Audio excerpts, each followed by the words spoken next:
auditnya Garuda kemarin, lama itu. Dan yang diterjunkan juga banyak auditornya. Kenapa? Karena indikasi fraudnya kemana-mana.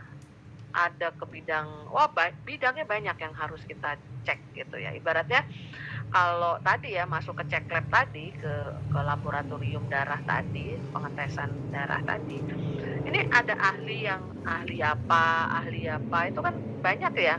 Di dalam itu jangan kamu pikir cuma ngetes itu doang. Jadi di situ ada ahli patologi, waduh banyak lah di dalam laboratorium itu.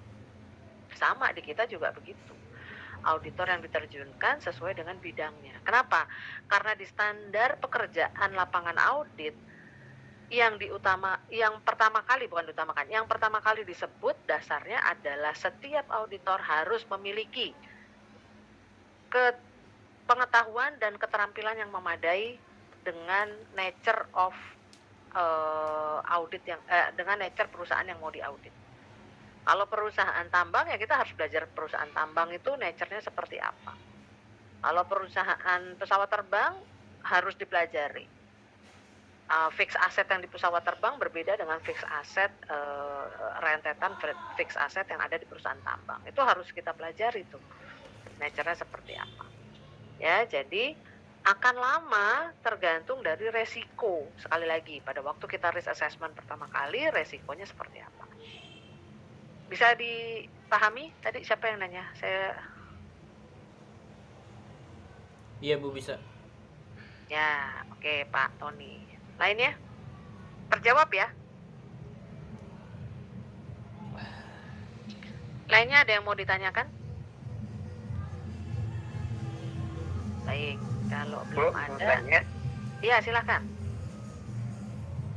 Pekerjaan apa saja untuk fokusnya akuntansi auditing, Bu? Maksudnya apa tuh? Pekerjaan yang untuk auditing biasanya pekerjaan apa saja yang cocok?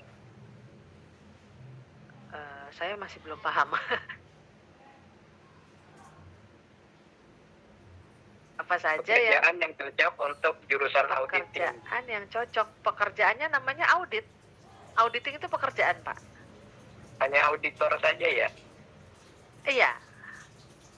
Kalau auditor, jadi kayak saya nih ya, atau Bapak boleh sih jadi guru juga boleh, jadi dosen gitu ya, pengajar bisa. Jadi beberapa teman-teman saya yang auditor juga mengajar, Pak. Kami juga mengajar. Ya, baik di perguruan tinggi maupun di training ya, ada lembaga-lembaga training, itu juga ada yang mengajarkan tahapan audit ya. Kayak misalnya saya mengajar di lembaga internal audit ya, itu terus kemudian ada lembaga internal audit khusus pemerintah, itu juga ada ya. Nah, itu lembaga-lembaga training itu bisa sebagai pengajar.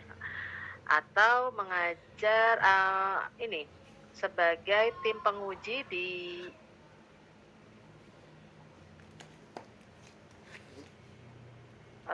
Akuntan Publik Indonesia, IAPI, Ikatan Akuntan Publik Indonesia. Itu sebagai tim penguji atau tim pengajar, sertifikasi auditor itu ada. Kemudian apalagi ya? Maksudnya Pak Ayub itu kan, kalau misalnya kita jadi auditor, kita bisa dapat pekerjaan apa lagi sih selain ngaudit gitu ya Pak ya? Iya, misalnya di perpajakan kita kan bisa jadi kerja di kantor pajak dan lain-lain sebagainya. Oh, gitu, nanti Pak, kalau di pajak itu saya nggak tahu ya. Di pajak itu nanti ada divisi audit pajak sendiri, Pak. Di KPP ya, di KPP atau di KPP dan tingkatannya itu nanti ada audit pajak sendiri.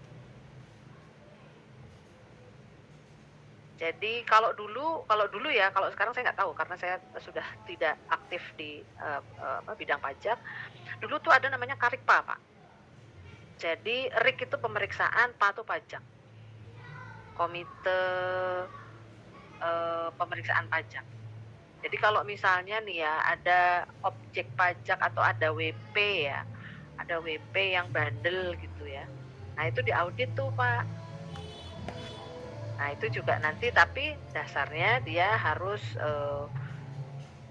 sertifikasi audit pajak. Jadi audit tuh macam-macam Pak nanti. Nah, kita akan pelajari di 1 semester, auditnya akan macam-macam. Bapak Ibu boleh mencari spesialisasi di mana Bapak Ibu punya kekhususan atau interest di bidang auditnya. Jadi nanti ada audit atas sistem informasi ya ada. Kayak adik saya tuh CISA. Nah, nanti dia sistem informasi tuh mainnya.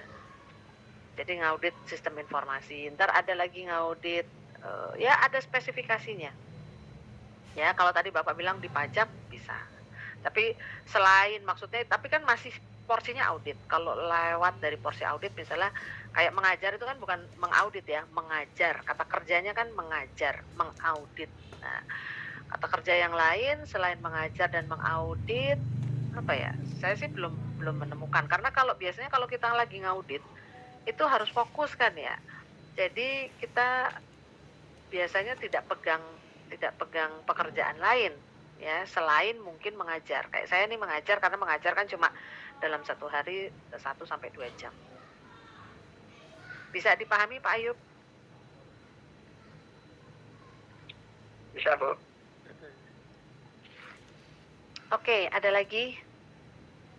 Ini kelihatannya banyak yang mau jadi auditor. Bu, saya mau nanya, Bu. Ya, silakan Is. Bu,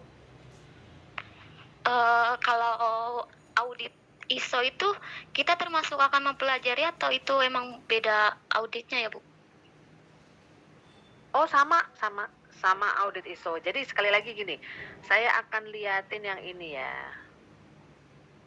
Tadi, oh ini aja di sini deh di konsep ini, di slide konsep yang poin 2. Coba teman-teman baca sambil saya mau menjawab pertanyaannya Isma. Audit manajemen mengaudit aktivitas program-program yang dilaksanakan atau sebagian dari entitas yang bisa diaudit untuk menilai dan melaporkan apakah sumber daya telah digunakan secara efisien, serta apakah tujuan dari program dan aktivitas yang direncanakan dapat tercapai dan tidak melanggar ketentuan yang telah ditetapkan oleh perusahaan. Nah, nanti tinggal diganti Is. Jadi ini tadi audit ISO. Nah, berarti kamu tinggal ganti mengaudit aktivitas program-program yang dilaksanakan sebagian besar entitas yang diaudit berkaitan dengan ISO yang diacu. Misalnya